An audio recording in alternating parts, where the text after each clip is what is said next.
नमस्कार दोस्तों, जैसा कि आप लोगों को पता है REET की तरफ से जो नोटिफिकेशन आया था 2024 में 812/24, जिसका कि एग्ज़ाम स्टार्ट होने वाला ही है। अब थर्ड वीक ऑफ फरवरी से स्टार्ट होगा और लगभग सेकेंड वीक ऑफ मई तक चलने वाला है। तो एग्ज़ाम जब स्टार्ट होने वाला है तो एक चीज़ और आपको पता होना चाहिए कि एक्सपेक्टेड कट ऑफ क्या जा सकती है, जिसके हिसाब से आप वहाँ अटैम्प्ट करने की स्ट्रेटजी आप बनाएंगे। इसी के बारे में हम बात करेंगे। देखिए 812/24 यानी वैकेंसी 2024 में रिलीज हुई थी और एग्ज़ाम है 2026 में। ये भी एक बहुत बड़ा फैक्टर होता है। अगर लेट एग्ज़ाम होता है तो उसका इफेक्ट क्या पड़ता है कट ऑफ पे। देखिए इसके बारे में अगर हम बात करें तो एमटीएस का जो एग्ज़ाम है वो ऑनलाइन एग्ज़ाम होगा, यानी आपको सेंटर अलॉट होगा, वहाँ जाना पड़ेगा। क्योंकि किसी स्टूडेंट का कमेंट आया था कि अगर ऑनलाइन एग्ज़ाम है तो क्या घर से ही अटैम्प्ट कर सकते हैं। ये तो अभी के लिए पॉसिबल नहीं है, इतना भी अपग्रेड नहीं हो गया है डिजिटल। देखिए 200 क्वेश्चन होंगे, इसमें 200 मार्क्स के होंगे, पर क्वेश्चन 1 मार्क्स का हो गया और 2 घंटे का पेपर होता है, जिसमें से कि 0.25 का नेगेटिव मार्किंग है। ये भी आपको ध्यान रखना है, ये नहीं कि जो नहीं आता उसको भी रिस्क लेना है, लेकिन ज़्यादा नहीं लेना है क्योंकि 0.25 का नेगेटिव मार्किंग है। एग्जाम लेवल का भी पूछा था कि कैसा होता है। देखिए एग्जाम लेवल खूब इजी भी नहीं होगा, इजी होगा तो आपको ही दिक्कत होगी, क्योंकि आप अच्छे से अगर प्रिपरेशन करके जा रहे हैं तो इजी एग्जाम में क्या होगा कि सब कर ले जाएंगे तो थोड़ा कट ऑफ पे ज़्यादा इफेक्ट पड़ता है। तो मॉडरेट लगभग लेवल होता है, खूब डिफिकल्ट भी नहीं होता, क्योंकि ये एमटीएस का लेवल का एग्जाम है तो ज़्यादा नहीं होगा। इजी टू मॉडरेट या मॉडरेट पेपर होता है। देखिए इसके इक्विवेलेंट कई सारे एग्जाम हुए हैं।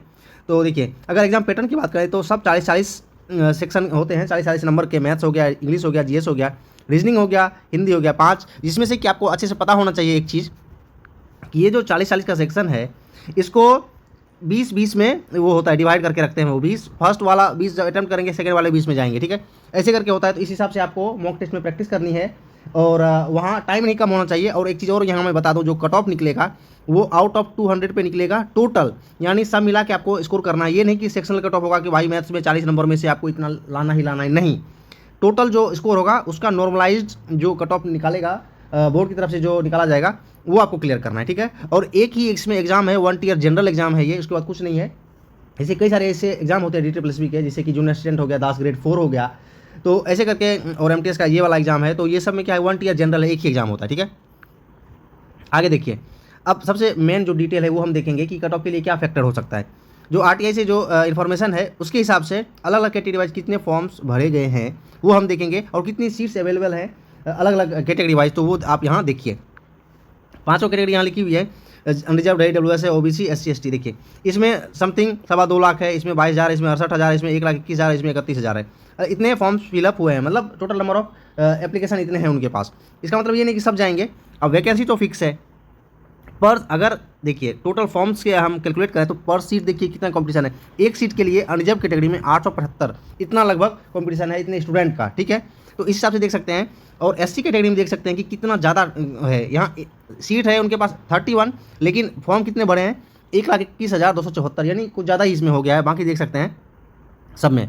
तो लेकिन ये टोटल नंबर ऑफ एप्लीकेशंस हैं, इसका मतलब ये नहीं कि सब लोग एग्ज़ाम देने जाते हैं। और आपको ये भी पता है कि एग्ज़ाम आया था जिसका नोटिफिकेशन 2024 में, और एग्ज़ाम हो रहा है 2026 में। तो इसमें क्या होता है, इस बीच में कई स्टूडेंट का अलग जगह सिलेक्शन हो जाता है। दूसरा, कई लोगों को पता भी नहीं रहता है, थोड़ा सा मतलब वो हो जाता है, गैप हो जाता है कि भाई 26 में बड़ा है, कब एग्ज़ाम होगा। इस वजह से भी कई लोग नहीं देते या शिफ्ट कर जाते हैं वहाँ से, तो इस वजह से। और ये तो आपका दिल्ली NCR में ही एग्ज़ाम होगा, ये भी आपको पता होना चाहिए।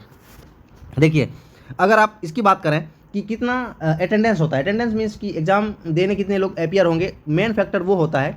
प्लस दूसरा फैक्टर होता है कि कितने पढ़ने वाले कैंडिडेट हैं, ठीक है। एग्ज़ाम तो बहुत लोग देने जाते हैं, लेकिन सिलेक्शन बहुत कम लोगों में से कम लोगों का होता है, ठीक है। तो उस हिसाब से कंपटीशन देखा जाएगा। देखिए इसके पहले मैं एक चीज़ और बता देता हूँ आपको कि इसके इक्विवेलेंट जो भी एग्जाम हुए हैं, देख सकते हैं आप कि एक आया था दास ग्रेड 4, देखिए ग्रेड 4 का आया था, या जूनियर असिस्टेंट। ये MTS मतलब लेवल का होता है, क्योंकि MTS लेवल 1 है और ये लेवल 2 का है। मतलब इसमें जो आप पे स्लिप देखेंगे, इसका जो पे बैंड है वो लेवल 2 के हिसाब से है।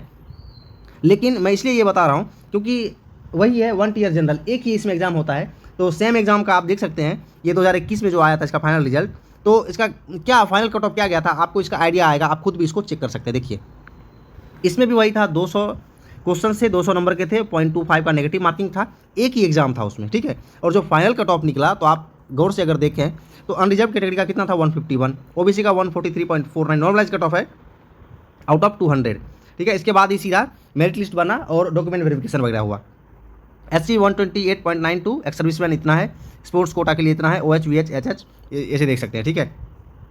देखिए यहाँ ग्रेड 4 है, जूनियर असिस्टेंट है, ठीक है। 20/18 पोस्ट कोटा, 18 में वैकेंसी आई थी, 21 में इसका फाइनल रिजल्ट आया था। देख सकते हैं आप कितना, मतलब लगभग 2 से 3 साल तो लग ही जाता है। लेकिन अब एक चीज़ यहाँ गौर करिए आप, ये जो 151 कट ऑफ गया, इसके पीछे एक और रीज़न है कि इसमें वैकेंसी का भी वेरिएशन देख सकते हैं आप। इसमें कितनी वैकेंसी थी, अनरिजर्व में मात्र 47 वैकेंसी थी, ओबीसी में 19, एससी में 13, ऐसे करके मतलब 47 मात्र। और जिसके बारे में अभी हम देख रहे हैं उसमें वैकेंसी अनरिजर्व का कितना है 253, यानी उससे कम 5 गुने से भी ज़्यादा वैकेंसी है। अगर हम एक्सपेक्टेड कट ऑफ की बात करें, क्योंकि जब तक एक्चुअल कट ऑफ नहीं आ जाता उसके बारे में मतलब नहीं हम बोल सकते, लेकिन एक माइंड में रहता है कि क्या अटैम्प्ट होना चाहिए, कितना हमें टारगेट लेके चलना है। ये आपके लिए एक मोटिवेशन का भी काम करेगा, और सबका अपना अपना हो सकता है, तो आप अपने हिसाब से भी सोच सकते हैं, कंपेयर कर सकते हैं कि कितना कट ऑफ जाएगा। देखिए unreserved category, EWS, OBC, SC, ST, यहाँ मैंने लिखा अटेंडेंस, क्योंकि कोई भी एग्जाम हो, चाहे एसएससी का हो, रेलवे का हो, जितना एप्लीकेशन होता है, जो अटैम्प्ट होता है, मतलब जितने कैंडिडेट अपीयर होते हैं एग्जाम में, वो 45 से 50% होता है फर्स्ट एग्जाम में, या कोई भी एग्जाम हो।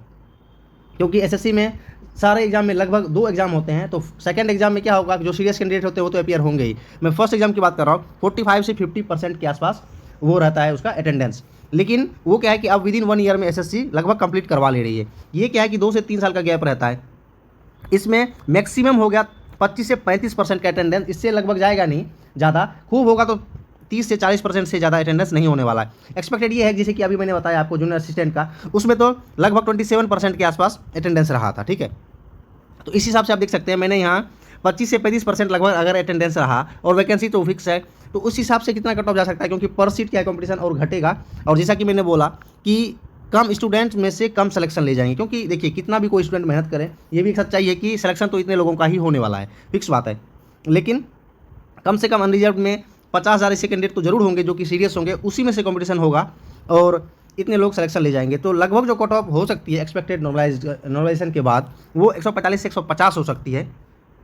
तो आप लगभग 155 का तो टारगेट रखें ही रखें कि इतना आपको करके आना है वहाँ से, ठीक है। क्योंकि आप देख रहे हैं कि ऑनलाइन प्लेटफॉर्म इतना है, तो सबको ईजी हो गया एक तरह से प्रिपरेशन करना।